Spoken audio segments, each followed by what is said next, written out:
नमस्कार, जय हिंद, जय श्री राम दोस्तों। शिवम चौधरी ऑफिशियल में आप सबका स्वागत है। आगे बढ़ने से पहले आप सबसे रिक्वेस्ट है, वीडियो को लाइक कीजिए, चैनल को सब्सक्राइब कीजिए और शेयर करना मत भूलिएगा। जैसे जैसे दिल्ली ब्लास्ट के बाद एक एक दिन आगे बढ़ता जा रहा है, हर कोई एक ही सवाल पूछ रहा है कि एक्शन कब।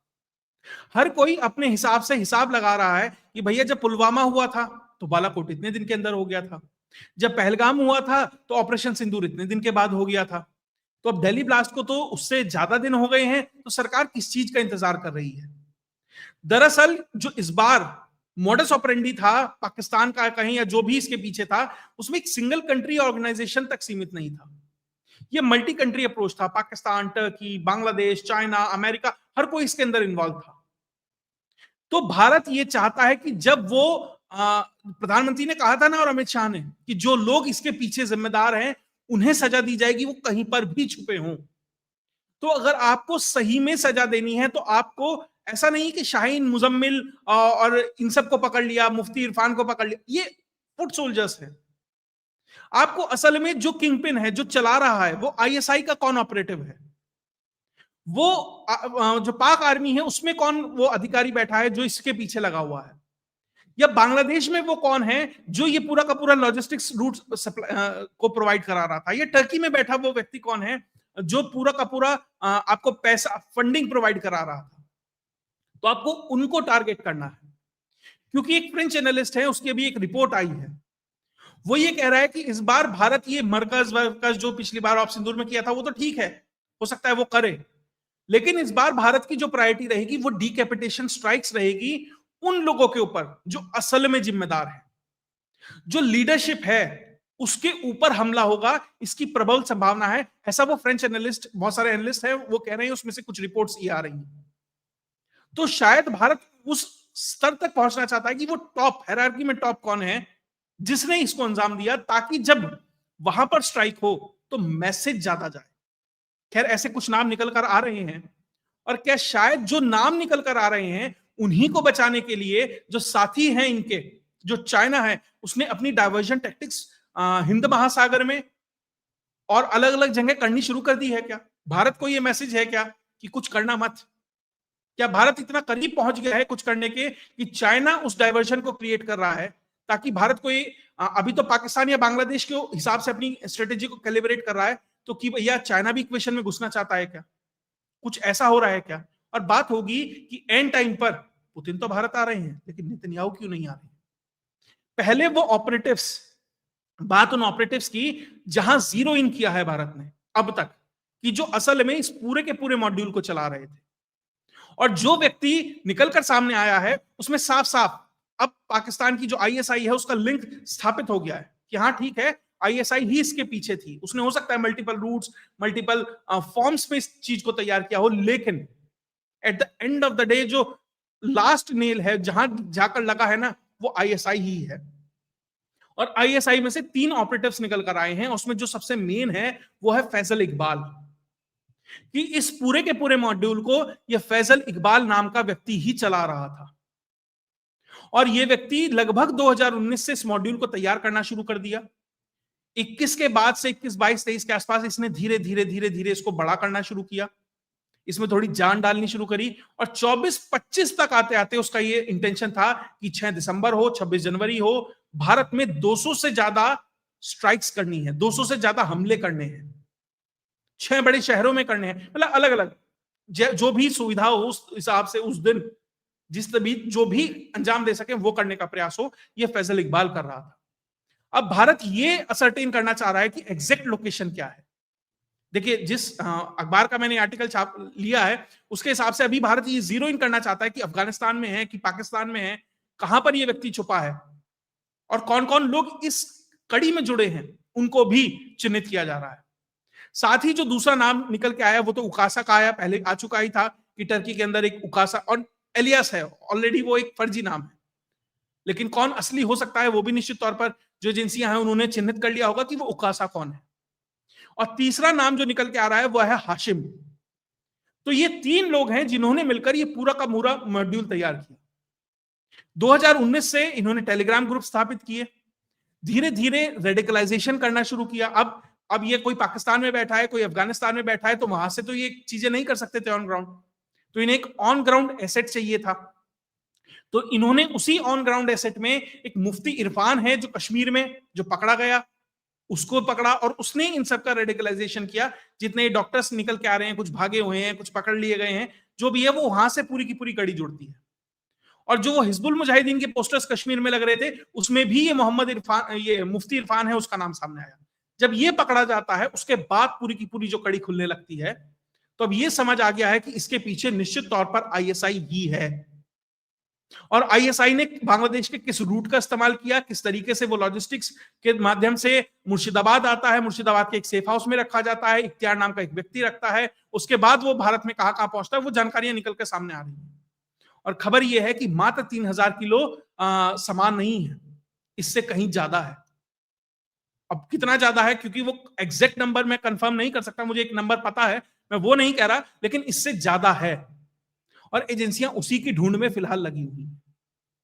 तो अगर पाकिस्तान के साथ ये लिंक ऑलरेडी स्टैब्लिश हो चुका है ऑन पेपर, मतलब आपको सारे सबूत पता है, और G20 की ये बैठक हो चुकी है, प्रधानमंत्री वहां से आ चुके हैं, और पुतिन की यात्रा है, बहुत ज्यादा दूर रह नहीं गई है, तो उसका जो इंतजार है, उस दौरान जो भारत होमवर्क कर रहा है, उससे अब पाकिस्तान में कहीं ना कहीं खलबली तो होगी कि भैया अब वो समय नजदीक आता जा रहा है। तो जो अपने साथी हैं, उनको भी अलर्ट करना शुरू कर दिया है कि भैया निकट भविष्य में कुछ हो जाए तो सांप बचा लेना। कारण, अगर मैं पिटा तो बेइज्जती आपकी भी है, क्योंकि मेरे यहां जो डिफेंस सिस्टम्स है, मेरा अगर J10 उड़ेगा, J17 अगर भारत गिराएगा, अगर HQ9 जो रडार सिस्टम है वो खराब होगा, तो मार्केट आपका भी खराब होगा, दिक्कत परेशानी आपको भी आएगी, क्योंकि आप ही मुझे सैटेलाइट फुटेज प्रोवाइड करा रहे थे, आप ही मुझे इंटेलिजेंस प्रोवाइड करा रहे थे, और फिर भी मैं पिट जाता हूं, तो आपको निश्चित तौर पर दिक्कत होगी। तो इसलिए, और यही संदेश स्पष्ट तौर पर अमेरिका को भी है कि भैया अगर हमें दिक्कत हुई तो वो दिक्कत आपको होगी, क्योंकि आप, हमें आपका आदमी माना जाता है। तो चाइना ने भी वो काम शुरू कर दिया कि कहीं ना कहीं एक डायवर्जन क्रिएट किया जाए, एक थोड़ा सा कहीं इधर उधर भारत का ध्यान भटकाया जाए, कि सिर्फ लैंड तक ध्यान मत रखिएगा, सिर्फ ये मत ध्यान रखिएगा कि आपको पाकिस्तान के वेस्टर्न बॉर्डर पे लड़ना है, या फिर आपको अपनी ईस्टर्न बॉर्डर पे बांग्लादेश से, हम बे ऑफ बंगाल में भी मौजूद है, हम इंडियन ओशन में भी मौजूद है। तो जो चाइना है, उसके 3 जो वेसल्स हैं वो इंडियन ओशन के अंदर स्पॉट हुए हैं। भारत ने एक नोटैम जारी किया था कि भैया हम अपनी एक लॉन्ग रेंज मिसाइल को टेस्ट करेंगे। पिछली बार किया था, तब भी अमेरिकन और चाइनीज शिप पहुंच गए थे, भारत ने वो कैंसिल कर दिया था। इस बार भी ऐसा ही हुआ है, भारत ने फिर करा, फिर चाइनीज जो वेसल है वो इंडियन ओशन के अंदर है। एक तो ये लोम्बाक स्ट्रेट है, उसके पास है, दूसरा लक्षद्वीप के नीचे है, और तीसरा आपका मॉरिशस से नीचे है। तो जो 3 वेसल्स हैं उनके नाम है लान हाई, चाइयान 6 जो मॉरिशस के नीचे आपको दिखाई दे रहा है, और शेन हाई ये हाउ। ये जो 3 वेसल हैं वो ऑलरेडी इंडियन ओशन के अंदर है। देखिए, ये मात्र वेसल हैं ये मानने के लिए मैं तैयार नहीं हूं। बहुत लोग ये कह रहे हैं कि जो आपकी जो ओशन फ्लोर है उसकी ये मैपिंग कर रहे हैं। हर कोई कंट्री करती है कि मान ली आप मैपिंग इसलिए करते हैं, आप ये देखना चाहते हैं कि कहां से कितना ऊंचा है, कितना गहरा है पानी, तो आप एक मैपिंग करते हैं पूरे के पूरे ओशंस की। पहली बात तो अगर चाइनीज वेसल भारतीय इंडियन ओशन की मैपिंग कर रहे हैं तो भारत के लिए बहुत सहज नहीं है, बहुत अच्छा नहीं है। इंटरनेशनल वाटर से आप रोक नहीं सकते, लेकिन वो मैपिंग करना चाह रहे हैं कि कल को यहां पर आकर कोई ऑपरेशन किए जाएं, यहां पर हमारी सबमरीन आती है, कोई वेसल आती है, तो उसको पता हो कि हमें किस रास्ते से जाना है, कौन सा टेरेन हमको पकड़ना है, ताकि वहां पर हमारी वेसल्स फंस ना जाए। तो ये करने का प्रयास है। प्लस ये हाई प्रोफाइल जो वेसल्स यहां पर हैं, इस सर्वेलेंस का भी काम करती हैं। अच्छा, भारत मिसाइल टेस्ट करना है, चलिए सर्वेलेंस वेसल यहाँ पे उस हिसाब से भी ये तैयार किया जाता है। और जो चाइना है वो यहाँ का जो टेरेन है, जो ओशन फ्लोर है, उसकी मैपिंग इस हिसाब से भी करना चाहता है कि मान लीजिए कल मलक्का स्ट्रेट एक चोक पॉइंट बनता है, तो जो लोम्बाक स्ट्रेट है इंडोनेशिया में, वहां से वो अपना एक रास्ता तैयार कर सके। तो ये भी तैयारी है। और अपनी प्रेजेंस को अगर आप इंडियन ओशन में फील कराते हैं, ठीक उस समय जब भारत कोई एक्शन के लिए सोच रहा है या स्ट्रेटेजाइज कर रहा है या जो भी कुछ कर रहा है, या कम से कम वो मैसेज दे रहा है कि हाँ मैं करूंगा, तो वो भी एक मैसेज दे रहा है कि भैया नीचे भी ध्यान रखना, ऐसा नहीं है कि तुम सारे रिसोर्सेज ऊपर लगा दो, हम नीचे भी है, यहां से भी कुछ हो सकता है। और ये कोइंसाइड होता है ठीक उस दिन के अंदर भी जिस दिन भारत ने आईएनएस माहे को लॉन्च किया। क्या है आईएनएस माहे? आईएनएस माहे एक सबमरीन किलर है, एंटी सबमरीन वेसल है, कि जो पनडुब्बियां जाती है ना समुद्र के नीचे, उन्हें किस तरीके से मारा जा सकता है, वो सारी टेक्नोलॉजी इसके अंदर है। तो जनरल उपेंद्र त्रिवेदी ने मुंबई के अंदर इसको लॉन्च किया है। तो भारत ने भी मैसेज साफ दिया कि ठीक है तुम यहां हो और तुम अपने वेसल को लेकर आए हो, तुम इस तरीके से कर रहे हो, तो भैया हमारा भी कार्यक्रम सेट है। और इसी दौरान जब ये सब हो रहा है, देखिए सब लगभग 24 से 48 घंटे के दरमियान हो रहा है। इसी दौरान भारत एक चाइनीज स्पाई को भी पकड़ता है। उत्तर प्रदेश के अंदर ये चाइनीज स्पाई पकड़ा जाता है, जिसकी 3 देशों की ट्रेवल हिस्ट्री है, चाइना, पाकिस्तान, नेपाल। और तीनों कंट्री किस तरीके से कनेक्टेड है मुझे नहीं बताना, और 3 देशों की करेंसी ऑलरेडी इसके पास थी। इसको भी पकड़ा जाता है जो संवेदनशील जगहों की फोटोज और वीडियोज ले रहा था। और इसी दौरान एक और घटना घटित होती है शंघाई एयरपोर्ट के ऊपर, कि भारत की एक नागरिक है जो लंदन से जापान जा रही थी और बीच में एक ट्रांजिट था शंघाई एयरपोर्ट के ऊपर। ट्रांजिट क्या होता है कि हो सकता है उसे लंदन से पूरी जापान की एक लंबी फ्लाइट ना मिली हो, वो पहले शंघाई एयरपोर्ट पर उतरती है, वहां से फ्लाइट चेंज होती है और फिर वो जापान की तरफ जाती है। तो उस ट्रांजिट के दौरान जो अरुणाचल प्रदेश से हैं, भारतीय नागरिक हैं, भारतीय पासपोर्ट था, पेमा थोंगडोक, उनको जो चाइनीज एजेंसीज हैं, जो चाइनीज ऑफिशियल्स हैं, वो अप्रीहेंड कर लेते हैं, पकड़ लेते हैं कि आपका तो पासपोर्ट ही वैलिड नहीं है। वो ये कहते हैं कि भैया जो अरुणाचल है हम भारत का हिस्सा नहीं मानते हैं, वो चाइना का हिस्सा है, तो आप भारत का जो पासपोर्ट लेकर चल रही हैं वो इलीगल है। अगर आप अरुणाचल की है तो आपके पास तो या तो चाइना का वीजा, वो पासपोर्ट होना चाहिए, स्टेपल्ड वीजा होना चाहिए। और वहां पर जब भारत उसका विरोध करता है, डिमार्च करता है, यानी कि ऑफिशियल कंप्लेन करता है बीजिंग के अंदर भी और भारत के अंदर भी, जो बीजिंग की एम्बेसी है, कि आप इस तरीके से पकड़ नहीं सकते, तो लगभग 18 घंटे के बाद उनको छोड़ा जाता है। और बहुत लोग कह रहे हैं कि शायद ट्रांजिट में देख लिया, जो भी है, लेकिन जो जानकारी निकल के आ रही है कि वो महिला लाइन में लगी हुई थी, स्पेशली मार्क कर कर पकड़ा गया। अगर ऐसा है तो ये मैसेज है भारत को। देखिए कुछ दिन पहले तक चाइना क्या कह रहा था, भैया इंडिया रशिया चाइना मिलकर कुछ करेंगे। मैं उसी दिन से कह रहा था कि भारत और चाइना की दोस्ती नहीं हो सकती है, मतलब एक तरीके से ट्रांजैक्शनल है सब, तुम मुझे दो मैं तुम्हें दूंगा, इतना ही है, कोई दोस्ती नहीं है, मात्र लेन देन है। चाइना ने बहुत जल्दी ही अपने रंग भी दिखाने शुरू कर दिए, क्योंकि उसे ये डर है कि अगर भारत कुछ करता है तो उसको इन्वॉल्व होना पड़ेगा। पाकिस्तान को बचाना है अगर, या बांग्लादेश को बचाना है, या अपने उन हितों को संरक्षित करना है। और अगर भारत दोबारा एक्शन करता है, दोबारा पिटाई होती है, दोबारा नुकसान होता है, तो जो अभी अमेरिकन रिपोर्ट आई है ना कि किस तरीके से चाइना को क्या क्या क्या क्या नुकसान हुआ है, फिर से वो होगा, तो क्या उसके लिए तैयार है चाइना? निश्चित तौर पर नहीं है। तो ये एक तरीके से मुझे डाइवर्जन भी लगता है, प्रेशर, मतलब जो भी है वो करने का प्रयास है, और आने वाले समय में ये चीजें थोड़ी आपको और एस्केलेट होती दिखाई देंगी। तो ऐसा और कुछ भी हो सकता है। वहीं ऐसा ही दूसरे पक्ष को भी लगता है, अमेरिका के साथ भी यही दिक्कत है। अभी पुतिन भारत आने वाले हैं, उसी दौरान ये संभावना थी कि जो नेतन्याहू हैं वो भी भारत में रहेंगे पहले हफ्ते के अंदर। तो अमेरिका कहीं पर भी ये मैसेज नहीं देना चाहता कि जो मेरा क्लोजेस्ट अलाई है, जो नेतन्याहू है। देखिए इसमें दो या कहूं 3 थ्योरी निकल के आ रही है। अभी क्या है वो तो समय के साथ आएगा, लेकिन क्या थ्योरी निकल के आ रही है? पहली थ्योरी तो ये निकल के आ रही है कि भैया जो भारत के अंदर हमला हुआ वो एक प्रॉपर हमास स्टाइल हमला था, और वैसा ही और कुछ करने का प्लान था, कि भैया रॉकेट से भी हमला होने वाला था, ड्रोन से भी हमला होने वाला था, और जिस तरीके से हमास ने पूरा का पूरा 7 अक्टूबर किया, कुछ वैसा ही करने का प्रयास भारत में था। और लगभग साल के शुरू में हमास ऑलरेडी पाकिस्तान के अंदर था, हमास के ऑफिशियल्स थे, उन्होंने ही सब कुछ सिखाया है, उन्होंने ही तैयार किया एलईटी को और जैश ए मोहम्मद को और आईएसआई को कि किस तरीके से आपको ये हमले करने चाहिए, और उन्होंने वो एग्जीक्यूट किया। ठीक, अब लोग ये थ्योरी दे रहे हैं कि शायद इजराइल और भारत संभवतः एक ज्वाइंट ऑपरेशन करेंगे इन लोगों के खिलाफ, कि भैया क्योंकि हमास भी इन्वॉल्व है, आईएसआई भी इन्वॉल्व है और एलईटी भी इन्वॉल्व है, तो ये दोनों मिलकर करने वाले हैं। मुझे इसकी संभावना बहुत कम लगती है।